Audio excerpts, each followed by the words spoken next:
함께 동참해 주셨습니다. 시편 18편 32절에서 50절 다 같이 함께 읽겠습니다. 이 하나님이 힘으로 내게 띠띠우시며 내 길을 완전하게 하시며 나의 발을 암사슴 발 같게 하시며 나를 나의 높은 곳에 세우시며 내 손을 가르쳐 싸우게 하시니 내 팔이 놋 화살을 당기도다. 또 주께서 주의 구원하신 방패를 내게 주시며 주의 오른손이 나를 붙들고 주의 온유함이 나를 크게 하셨나이다. 내 걸음을 넓게 하셨고 나를 실족하지 않게 하셨나이다.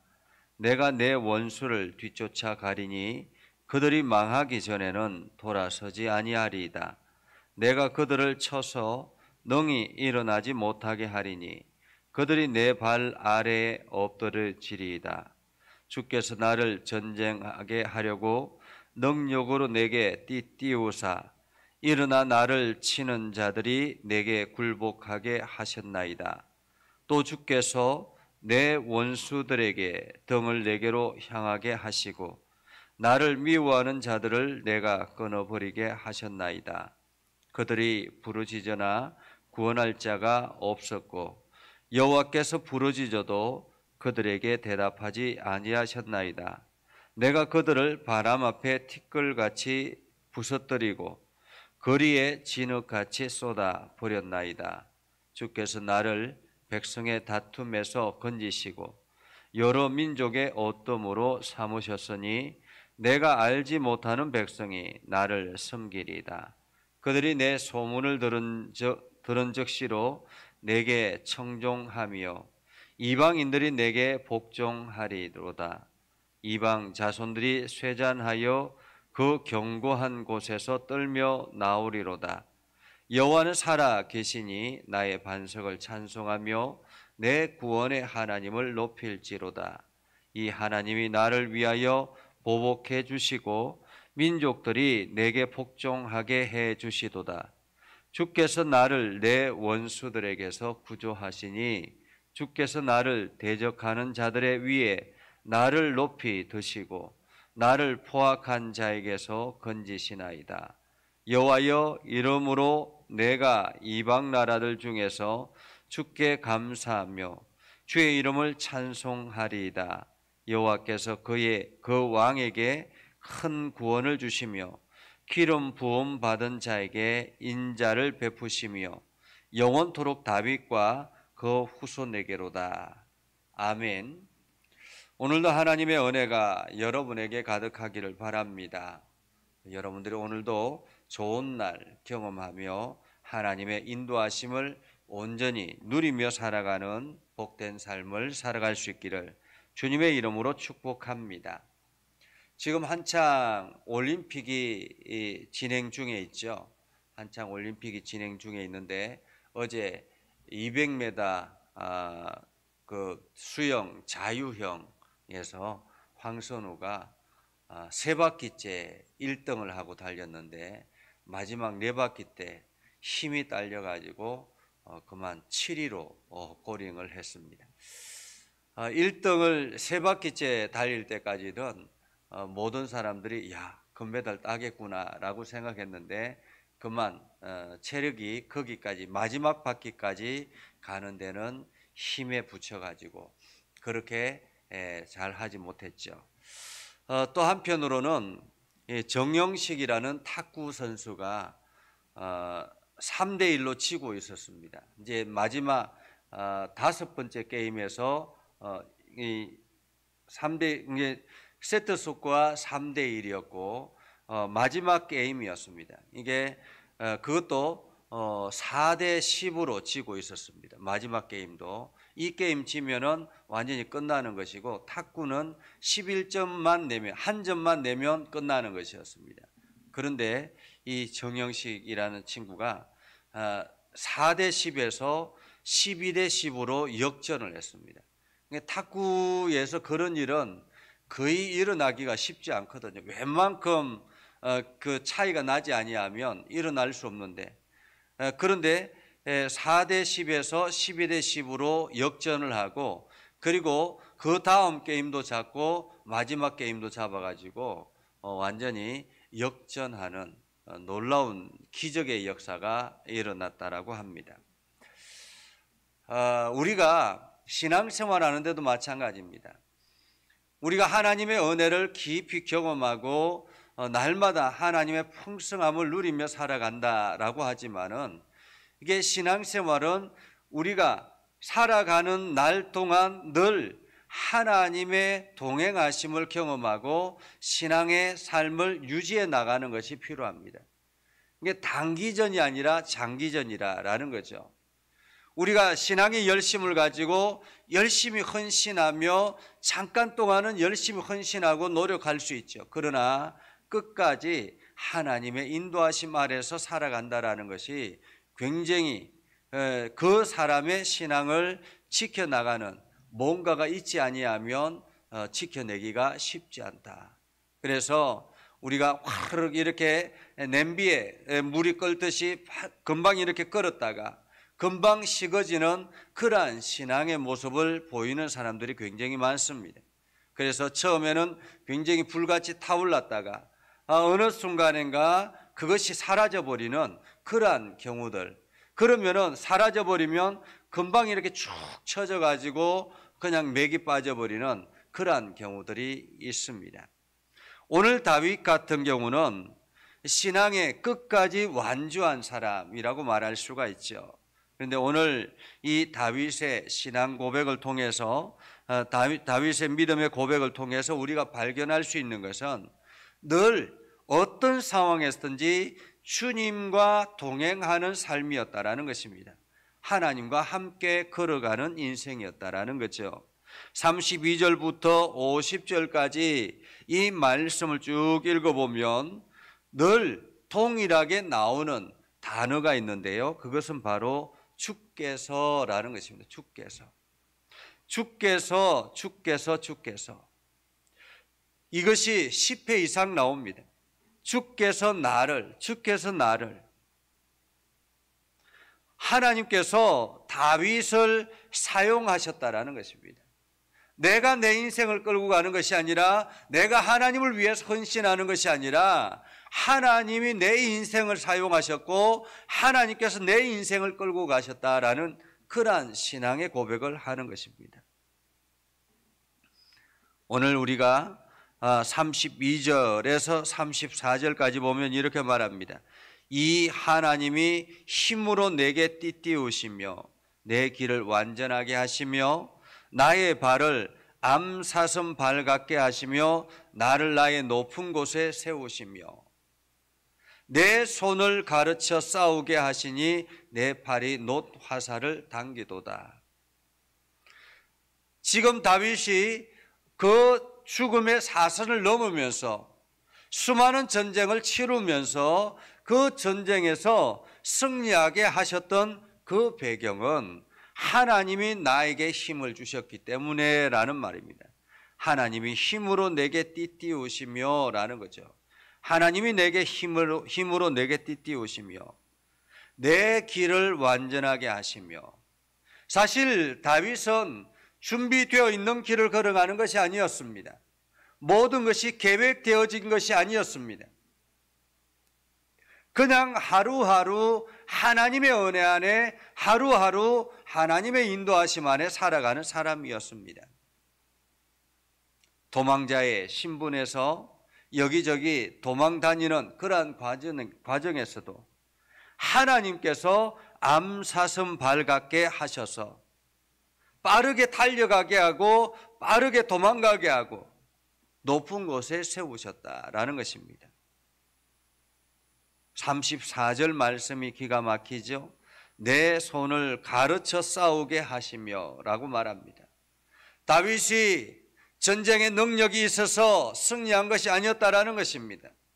하나님께서 다윗의 손을 가르쳐 가지고 전쟁에서 싸우게 하셔서 승리하게 하셨다. 활을 당길 힘도 없었는데 하나님께서 노 활을 당길 수 있도록 힘을 기르게 하셨다라는 것입니다.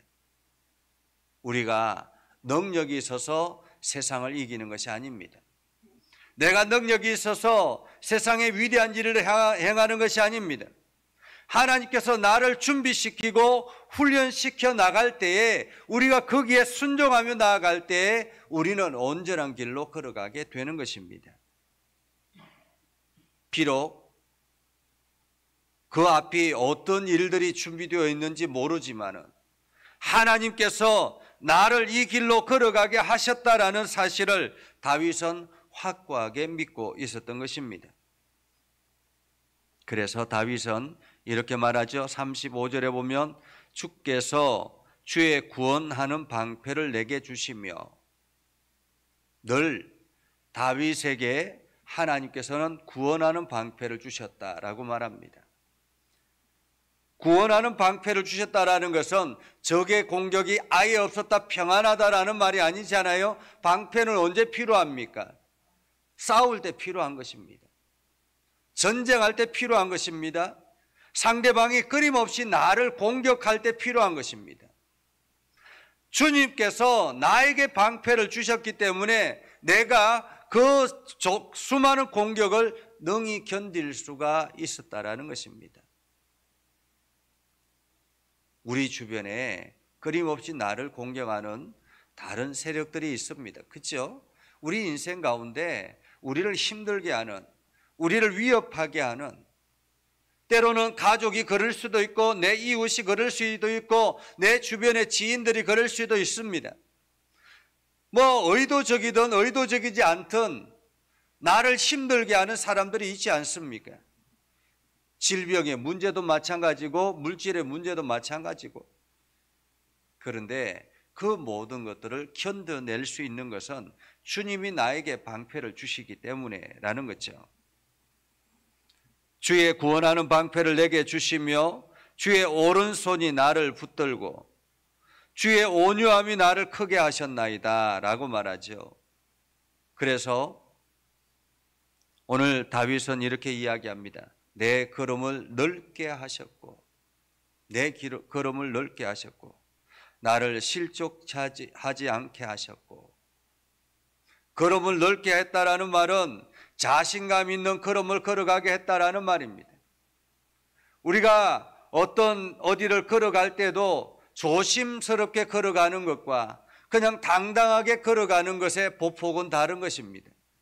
조심스럽게 걸어가는 것은 보폭이 아주 좁죠. 그죠? 작게 조심스럽게 걸어가는 것입니다.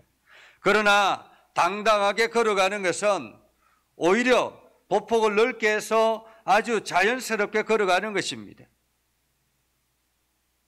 내가 당당하게 걸어가도 실족하지 않게 하시는 것은 바로 하나님이 나를 내가 내 원수를 뒤쫓아 가리니 그들이 망하기 전에는 돌아서지 아니하리다. 이제 완전히 역전이 되었습니다. 다윗이 도망가는 인생이 아니라 이제 반대로 원수를 뒤쫓아가는 인생이 된 것입니다. 다윗이 주도하는 인생이 된 것이죠. 누가 이렇게 행하셨습니까? 하나님께서 행하셨습니다. 39절 말씀도 기가 막힙니다. 주께서 나를 전쟁하게 하려고 능력으로 내게 띠띠우사 일어나 나를 치는 자들이 내게 굴복하게 하셨나이다. 다윗이 전쟁을 하려고 했던 것이 아닙니다.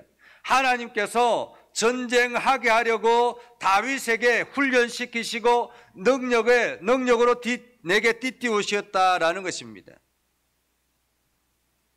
기가 막히지 않습니까?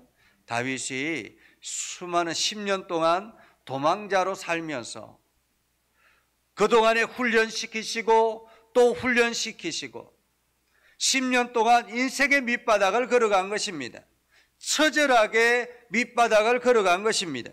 그렇게 훈련받았던 다윗, 이제 그 모든 과정을 다 끝내고 전쟁을 하여서 이제는 새롭게 변화되게 되었다라는 거죠. 40절에 주께서 내 원수들에게 등을 내게로 향하게 하시고 원수들이 등을 내게로 향하게 했다라는 말은 무슨 뜻입니까? 도망가게 했다라는 말입니다. 우리가 이렇게 소싸움이나 이런 것들을 보면 이게 막 이렇게 싸우다가 지면은 어떻게 됩니까? 그냥 꼬리를 이렇게 뒤로 하고 도망가는 것입니다.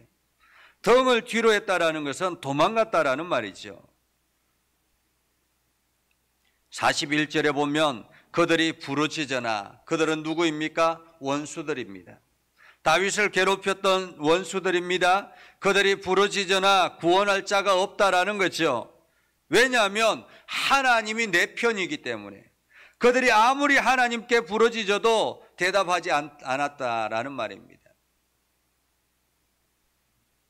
그리고 모든 과정을 하나님께서 행하시는 그 모든 것들을 보죠. 43절에 보면 주께서 나를 백성의 다툼에서 건지시고, 사실 지금 다윗이 유다의 왕으로 있었습니다.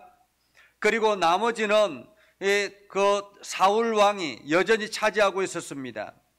사울 왕이 죽고 난 다음에 사울 왕의 아들이 그 왕위를, 남은 이스라엘을 차지하려고 했습니다.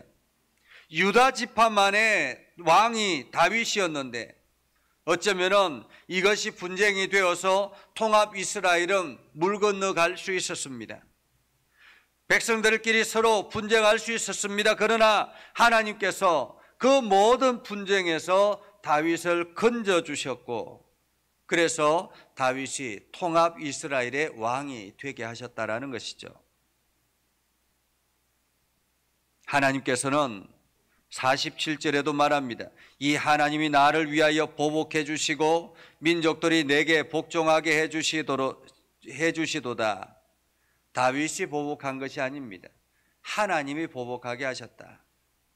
우리는 나를 괴롭히는 원수가 내가 마치 높은 위치가 되거나 아니면은 내가 뭔가 좀 보복할 위치가 되면 복수를 하려고 하잖아요. 저 사람이 나를 괴롭혀 한번 맛 좀 봐라 이렇게 할 수 있잖아요. 그런데 다윗이 그렇게 보복한 것이 아니라 전적으로 하나님께 맡겼다. 우리는 때로는 억울한 일을 만나도 하나님께 맡기는 것입니다. 내가 보복하는 것이 아닙니다. 나는 그냥 하나님의 그 일을 걸어가는 것이고 하나님께서 행하도록 내버려 두는 것입니다. 그러면 하나님께서는 반드시 그 인생을 붙들어서 때로는 그 보복을 하시고 철저하게 무너뜨리기도 하신다라는 것이죠. 오늘 다윗은 그렇기 때문에 이 모든 것은 하나님께서 행하셨습니다 라고 고백합니다. 하나님께서 행하셨습니다. 그래서 49절 50절에 여호와여 이름으로 내가 이방 나라들 중에서 주께 감사하며 주의 이름을 찬송하리이다. 여호와께서 그 왕에게 큰 구원을 주시며 기름 부음 받은 자에게 인자를 베푸시며 영원토록 다윗과 그 후손에게로다 라고 고백합니다.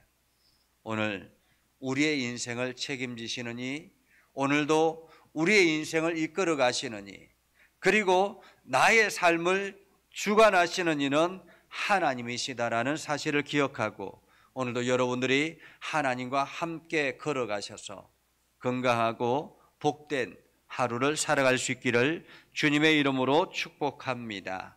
기도하겠습니다. 거룩하신 아버지 하나님, 은혜를 감사합니다. 오늘도 하나님의 은혜 가운데 가게 하시고 하나님의 사랑 가운데 가게 해주심을 감사드립니다. 우리가 날마다 주의 영광을 드러내게 하시고 날마다 주의 복을 풍성하게 누리며 살아가게 하옵소서. 우리의 연약함을 주님께서 아시오매 우리를 훈련시키시고 이끌어 주셔서 우리가 세상에서 당당하게 걸어갈 수 있도록 우리를 사용하여 주옵소서. 아버지 하나님, 내가 행하는 것이 아니라 주께서 내 인생의 주인됨을 고백합니다. 오늘도 주님이 이끌어 가시는 대로 순종하게 하시고 주님이 행하시는 대로 온전히 모든 것들을 맡기게 하여 주옵소서. 하나님, 오늘도 우리의 삶을 주관하여 주시고 하나님의 선하심을 온 땅에 증거하게 하옵소서. 육신의 연약한 이들을 어루만져 주시고 강건하게 하시고, 또한 물질적으로 고통당하는 이들에게는 환경을 열어주셔서 능히 물질을 소득에 얻을 수 있도록 하나님 인도하여 주시옵소서. 또한 가정의 자녀들 하나님께서 책임져 주시고 온전하게 하여 주옵소서. 예수님의 이름으로 기도드리옵나이다. 아멘. 이제는 우리 구주 예수 그리스도의 은혜와 하나님 아버지 극진하신 사랑과 성령님의 감화 감동 역사 위로 교통하심의 은혜가 오늘도 주의 말씀 안에 있는 믿음의 백성들 위해 하는 모든 일들 위해 영원토록 함께 하옵시기를 간절히 축원하옵나이다. 아멘.